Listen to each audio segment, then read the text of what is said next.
Hi, everybody. I'm Brittany Lewis, a breaking news reporter here at Forbes. Joining me now is Forbes contributor Joanne Shurvell. Joanne, thank you for joining me today. Thanks, Brittany. It's great to be here. I'm very excited to talk to you. Right now, you are in London ahead of King Charles III's coronation, and you're going to tell us all the hot spots there where you can eat and drink like a king.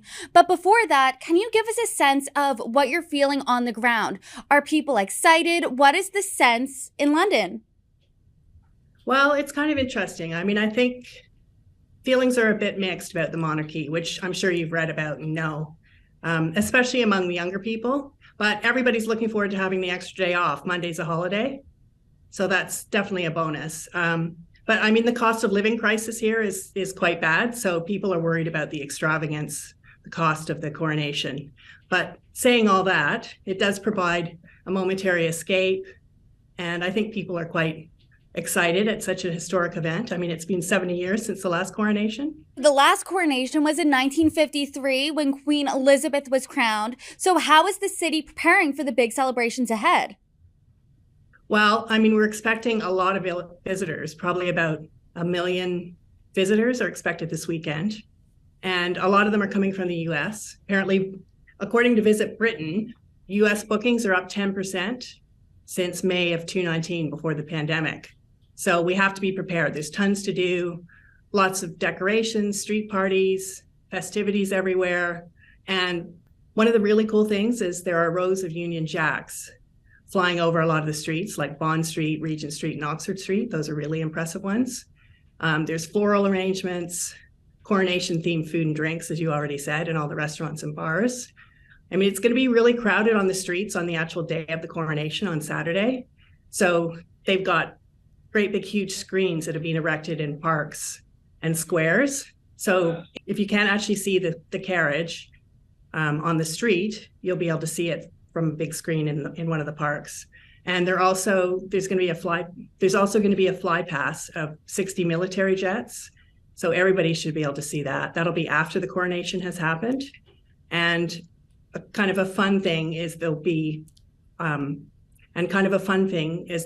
various thrones dotted around the city, which you can sit on and take your pictures. There's one of the pods in the London Eye has a replica of the 700-year-old coronation throne, and there's a floral covered throne in Grosvenor Square as well. Joanne, as an American, the last time I remember celebrations this big in the UK were the royal weddings of Kate Middleton as well as Meghan Markle. Is this a bigger deal? Is there more pomp and circumstance in the coronation?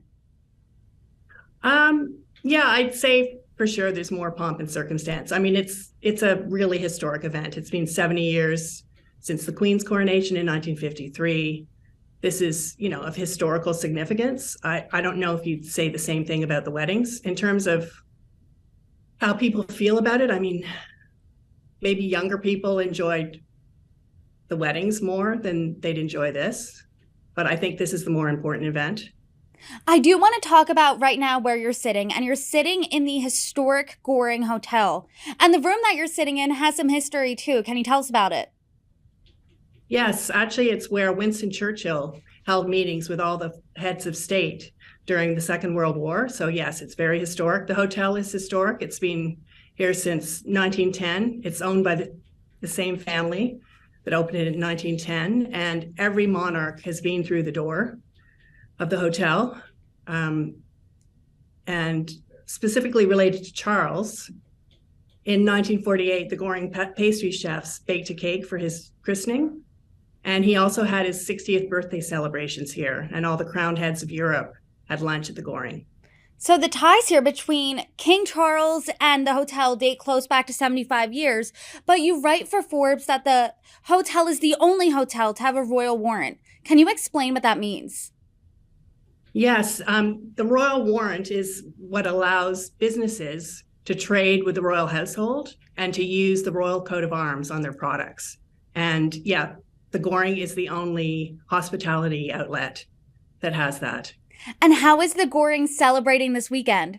The coronation menu at the Goring has organic new season lamb with asparagus and coddled Clarence court eggs. Not quite sure what that's going to look like, but apparently that's His Majesty's favorite dish. Sounds like an interesting entree for sure. And then I do want to switch gears a little bit to a different hotel. The five-star Dorchester is paying homage to Charles's mother's coronation. How are they doing that? Yeah, that's right. Well, they've completely decorated the exterior of the hotel. It looks pretty amazing. So in 1953, a really famous theater designer draped the outside of the hotel to make it look like a grand London theater. And they've done exactly the same thing now for King Charles. So the outside is draped, looking like a theater. The only difference is the colors. It was red in 1953, and today it's blue, and it does look spectacular. If you're in London, definitely take a stroll by for sure. If you're in London and let's say you want to celebrate by maybe having a spot of afternoon tea, what other places should you go to? Well, here at the Goring, of course, there's a lovely one with little cakes decorated with carriages, crowns, and the King's crest. And the Rosebery at the Mandarin Oriental has a Highgrove tea in collaboration with the King's Country House, Highgrove. You might remember that from The Crown. And they're little jams and teas from the estate's organic farm. And the Coronation tea at the Beaumont Hotel is inspired by the crown jewels. So there's a selection of handmade pastries in the royal jewel colors. So there's emerald, ruby, diamond, and golden topaz cakes. And there's a coronation afternoon tea at the Solarium at Westminster Abbey. And that actually runs until the 31st of July. So there's plenty of time to check that out. Oh, that's good that they run a little bit longer. That it gives people more of an opportunity to celebrate. But what about Yeah, some of them do. what about dinners fit for a king? Where would you suggest people go? Wilton's on Jermyn Street dates back to the 18th century, and it's in fact London's oldest restaurant. It has lots of character, and the food is always great. They have a 7-course coronation menu with citrus-cured Cornish monkfish, morel mushroom risotto, and rug estate rack of lamb. So all things that the king would eat. And it's a beautiful setting. In your piece for Forbes, you pointed out the royal coronation menu at Mandarin Oriental, and it takes us through different eras of the royals. Can you give us a peek into what they're serving? Yeah, okay, this is a really interesting one. It's headed by Chef Heston Blumenthal. I don't know if you've heard of him, but he's the one who does the really wacky, sort of bizarre food combinations, like bacon ice cream, which frankly sounds disgusting, but people like it. So he's reinvented dishes served at the coronation banquets throughout the years. So there's a 5-course menu, and one of the dishes is called flampain. I'm not even sure if I'm pronouncing that correctly, made for King Henry V in 1413. Originally, it was a pork pie, but Heston has made it into a dessert. There's a veal sweetbread that was served at King James II's coronation in 1685, beef royale at King George IV in 1821, coronation chicken tart at Queen Elizabeth's coronation in 1953, and the trifle has been made for King Charles's coronation this year. A pork pie dessert definitely sounds something I would want to hear about. So how about you try it? You let us know how it tastes. But let's move on to some libations. Where's the best place to toast to the new king? Well, almost every bar in London has special coronation cocktails that they've created for this time. I really like the Connaught Bar, the Vesper at the Dorchester, which also has a James Bond theme.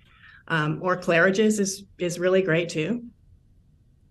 And how do the king's tastes inspire these mixologists' decisions when it comes to making the menu? What drinks are his favorites, and is that reflected in what we're seeing people drinking? Apparently, the king's favorite pre-dinner drink is a martini. So a lot of the bars have twists on various martinis that he likes. So the Londoner in Leicester Square has 3 new martini cocktails. The Ivy on West Street has a limited edition drink they call the King's Martini. And one of my current favorite bars, the Painter's Room at Claridge's, which is absolutely stunning. They have 4 new cocktails for toasting the king. And the Lanesborough has created an English vodka martini style cocktail called the King's Coronation, which has sherry in it as well. It sounds like you're really in for a fun weekend, this upcoming weekend, and there's obviously a lot of pomp and circumstance surrounding the king's coronation. Out of all of the festivities, what's your favorite aspect? Oh, I knew you were going to ask me that. Well, just how cheerful everything looks, I think, with all the decorations, like the floral decorations and the Union Jacks flying everywhere. I mean, I'm not even particularly patriotic or a major monarchist, but it's cheerful, I think, for anybody to see. And I think the tourists coming in are going to love it. Joanne Shurvell, have fun this weekend, and thank you for coming on and giving us a sneak peek. Thanks, Brittany. It was my pleasure.